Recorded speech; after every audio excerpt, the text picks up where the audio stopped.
నమస్తే, welcome to Suman TV. నేను పద్మిని. ప్రస్తుతం పాటు founder and director of Epione doctor Sudheer దారా గారు ఉన్నారు. మాట్లాడదాం. సార్ నమస్తే. సార్ నమస్కారం పద్మిని. డాక్టర్ గారు, ఒక మంచి ఏజ్ లో ఉన్నారు ఒక అబ్బాయి అంటే వాడు మస్కులర్ గా ఉండాలి అనే ప్యాషన్ చాలా మంది అబ్బాయిల్లో మనం చూస్తూ ఉంటాం. మస్కులర్ గా వాడు బాగా మెయింటైన్ చేస్తున్నాడు, వాడు మస్కులర్ గా ఉన్నాడంటే సూపర్ అనేది ఒక థాట్ ప్రాసెస్ ఉంది ఈ మధ్య ఉండే జనరేషన్. మరి జిమ్ కి వెళ్ళి ఇట్లా మజిల్ ని బిల్డ్ చేయటం కానీ, జిమ్ ఎక్విప్మెంట్ ని చాలా రెగ్యులర్ గా వాడటం కానీ మన ఎంటైర్ బాడీ మీద ఎటువంటి ఇంపాక్ట్ ని చూపిస్తుంది ఓవర్ ఏ పీరియడ్ అనేది నా question doctor. First of all gym ఎందుకు చేయాలి? ఎక్కడ జిమ్ చేయమని రాసి ఉండదు మెడికల్ బుక్స్ లో. కానీ మీరు చిన్నప్పుడు చదువుకున్నారు కదా, ఏదైనా బుక్ లో జిమ్ చాలా అవసరం అని ఎక్కడ రాశారా? ఎక్సర్సైజ్ అవసరం అంటారు కానీ జిమ్ అంటే ఏంటి?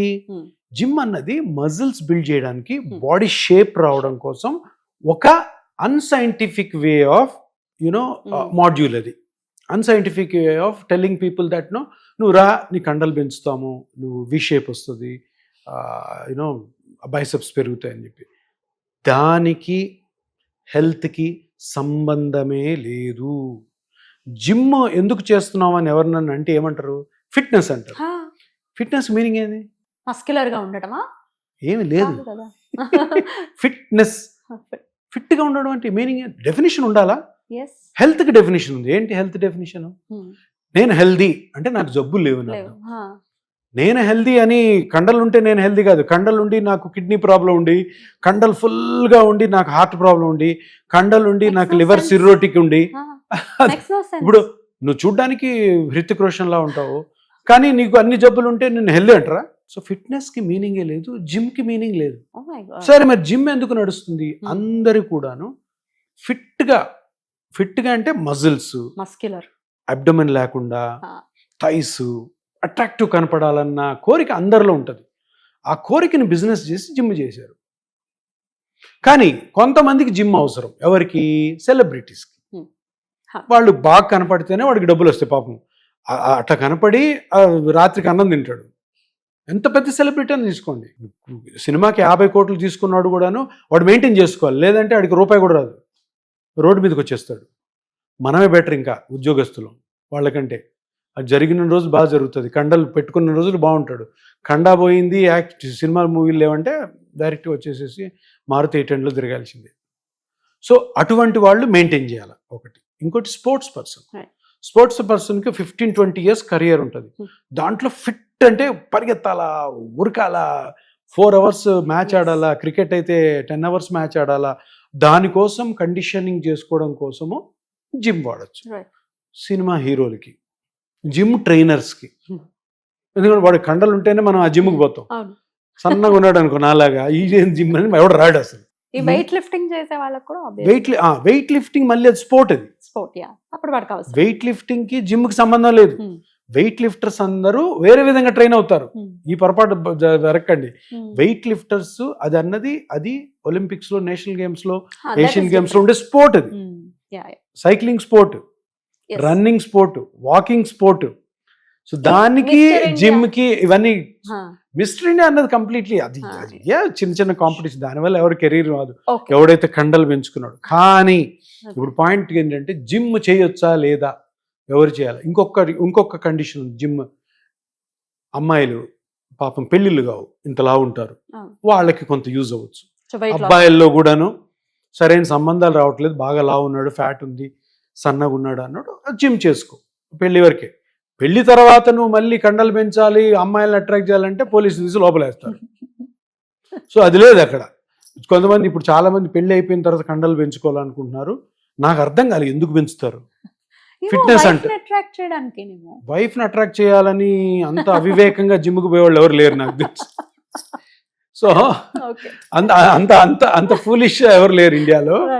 కానీ అక్కడ క్వశ్చన్ వేసుకోవాల్సింది ఏంటంటే, అరే మనకు పెళ్లి అయిపోయింది, హెల్దీగా ఉన్నాం, జబ్బులు లేవు, ఈజ్ ఉంది బాడీలో, మరి లావు లేము, ఇబ్బందికరమైన లావు లేము, మనము లేదు మరీ సన్నగా కూడా లేము. అటువంటి వాళ్ళు జిమ్కి వెళ్ళడం నాకు తెలిసి అయితే health wise as a doctor నేను చెప్తాను అవసరం లేదు. ఫిట్ గా కనపడాలి, కండలు కనపడాలని పెళ్లి అయిన వాడు అనుకోవడము, దాని రిలేటెడ్ హెల్దీగా ఉంటానని అపోహపడడం తప్పు. అది హెల్త్కి దానికి సంబంధమే లేదు. మీరు 35-40 ఇయర్స్ అయిన తర్వాత బాగా బెల్లి ఉంది, టూ ఒబీస్ ఉన్నారంటే కొంతవరకు జిమ్ చేసుకోవచ్చు. ఇక్కడ ఇంకో ప్రాబ్లం ఉంది. జిమ్కి వెళ్ళగానే ఇప్పుడు నా వయసులో ఎవరో ఉన్నారు, నేను 52, నేను 52లో నా మజిల్స్ కొంచెం బిల్టప్ చేసుకోవాలి, కొద్దిగా లుక్ కోసము, ప్లస్ ఆల్సో మరీ మజిల్ వేస్టింగ్ ఎక్కువ ఉంటుంది అని జిమ్కి వెళ్తారు. జిమ్కి వెళ్ళినప్పుడు నా ఏజ్లో ఈ జిమ్ ట్రైనర్స్, జిమ్ దగ్గర కొంతమంది డైటీషియన్స్ వగైరా ఉంటారు. వీళ్ళు ఏం చేస్తారంటే, సార్ ప్రోటీన్ తినాలి సార్ అని ప్రోటీన్ పెడతారు. వే ప్రోటీన్ అని ఉంటుంది, ఇంత డబ్బా ఉంటుంది, 5 కేజీల డబ్బా, అది కొనిపిస్తారు. దాన్ని తీసుకొని నీళ్ళల్లో వేసి తాగడం. దీనివల్ల ఏమవుతుందంటే, ప్రోటీన్స్ జనరల్గా మనము తినే చిన్నప్పటి నుంచి మన అమ్మా నాన్న పెట్టే ఫుడ్లో పుష్కలంగా ఉంటుంది. కందిపప్పు అయితే మీరు ఏదైనా ఆకుకూరలు, చికెన్, మటన్, ఫిష్ అన్నిట్లో ఇంకా ఎక్కువ ప్రోటీన్ తీసుకున్నారనుకో, రిస్క్ ఏముంటుందంటే, ఈ కండ వస్తుందో తెలియదు కానీ కిడ్నీ పోతుంది. అంటే కిడ్నీ రిస్క్లో పడుతుంది, పోతుంది, రిస్క్లో పడుతుంది. ఎక్సెస్ ప్రోటీన్ తీసుకోకూడదు, ఏది ఎక్సెస్ తీసుకోకూడదు. ప్రోటీన్ అన్నది నీకు ఎంత బాడీకి అవసరమో అంత ప్రోటీన్ నువ్వు తినే డైలీ ఫుడ్లో ఉంటుంది. అన్లెస్ నువ్వు ఫుడ్ తినడం మానేస్తే. కొంతమంది ఇంటర్మీడియట్ ఫాస్టింగ్ అని 16 గంటలు, వాళ్ళలో ప్రోటీన్ ఉండదు, వాళ్ళకి వేరే ప్రాబ్లమ్స్ వస్తాయి. జిమ్కి వెళ్ళినప్పుడు ఈ రిస్క్ ఒకటి ఉంటుంది, సార్ ప్రోటీన్ షేక్ తాగాలి, మీరు గంటకోసారి తాగాలి అనగానే వాడు ఇంత డబ్బాలో ప్రోటీన్ షేక్ వేసుకొని. సో ఇది చాలా చాలా చాలా కేర్ఫుల్గా ఉండాలి. ఎందుకంటే ఈ జిమ్కి వెళ్ళడం వల్ల, సో మైల్డ్ జిమ్ ఒక 30 minutes 40 minutes కొంచెం మజిల్ ఎండ్యూరెన్స్ కోసం చేసుకోండి. కానీ పెళ్ళి అయిపోయిన తర్వాత జాబ్ హ్యాపీగా చేసుకుంటూ, ఏ జబ్బు లేనప్పుడు కండలు పెంచాలని, 6 ప్యాక్ రావాలని కోరికలు పెట్టుకోకండి. ఎందుకంటే వాటి వల్ల ఏ విధమైన హెల్త్ ఇంప్రూవ్ కాదు. కానీ ఆ జిమ్లోకి వెళ్ళడం వల్ల, వే ప్రోటీన్లు ఎక్కువ తినడం వల్ల కిడ్నీస్కి రిస్క్ జరగచ్చు. ప్లస్ అనవసరమైన వెయిట్లు ఎత్తడం ద్వారా హార్ట్కి ప్రాబ్లమ్స్ వచ్చి చాలామంది సెలబ్రిటీస్ జిమ్లోనే చనిపోవడం జరిగింది. ఇండియా పొలిటీషియన్ కూడా చనిపోయినాడు, ఒక కన్నడ హీరో చనిపోయినాడు, ఎంతోమంది చనిపోతున్నారు. ఇది కాక మాకు రోజు మా క్లినిక్లో కనపడేవాళ్ళు చాలామంది టెండాన్స్ కట్ అయ్యి, మజిల్ టేర్ అయ్యి, డిస్క్ బయటకు వచ్చి, జాయింట్ అరిగిపోయి. ఇప్పుడు ఒక అమ్మాయి వచ్చింది మన దగ్గరికి, 38 years. జిమ్ చేశాను సార్, జిమ్ చేస్తున్నాను, నాకు లెఫ్ట్ నీ ఫుల్ స్వెల్లింగ్ వచ్చేసింది, సివియర్ పెయిన్ ఉంది. ఎందుకు జిమ్ చేస్తున్నావు అమ్మా, నువ్వు హౌస్ వైఫ్ కదా, ఎందుకు 38 years జిమ్ అంటే, మాకు 2 జిమ్లు ఉన్నాయి సార్, అందుకని జిమ్కి వెళ్తున్నాను. సో జిమ్ ఉంది అక్కడ, ఫ్రీ కదా, నేను వెళ్తున్నాను. చూడండి ఎట్లా జరుగుతుంది. ఇప్పుడు ఏముంది, ఇప్పుడు పెద్ద ట్రీట్మెంట్ స్టార్ట్ అవుతుంది. ఇంతలా ఫ్లూయిడ్ కలెక్ట్ అయింది, కార్టిలేజ్ జరిగింది, అక్కడ లిగమెంట్ కట్ అయింది, అవన్నీ కూడా హీల్ చేయాలి. నార్మల్ అవ్వడానికి ఎంత టైం పడుతుంది సార్ అటువంటి కేసెస్? పడుతుంది 4-5 months ఈజీ పడుతుంది. ఎందుకంటే కట్ అయింది మళ్ళీ హీల్ అవ్వాలా, హీల్ అయింది మళ్ళీ స్ట్రెంగ్తన్ అవ్వాలి కదా. సో మళ్ళీ ఆమెకి ఇప్పుడు పిఆర్పి చేయాలా, పిఆర్పి చేసి రికవరీ చేయాలా, రికవరీ చేసిన తర్వాత స్ట్రెంగ్తనింగ్ చేయాలి. సో అందుకని జిమ్ అన్నది చాలా జాగ్రత్తగా ఎవరు చేయాలో తెలుసుకోవాలి. అందరూ కూడా మన పక్కింటోడు జిమ్ చేస్తున్నాడు, సినిమా యాక్టర్ చేస్తున్నాడు, నేను కూడా సల్మాన్ ఖాన్ లాగా అయిపోతాను, హృతిక్ రోషన్ లాగా అయిపోతాను అనుకొని కానీ వెళ్ళారు అంటే మీకు మెడ మీద కత్తి మీరే పెట్టుకున్నట్టు. చాలా జాగ్రత్తగా ఉండండి. థ్యాంక్ యూ డాక్టర్ గారు. నమస్కారం.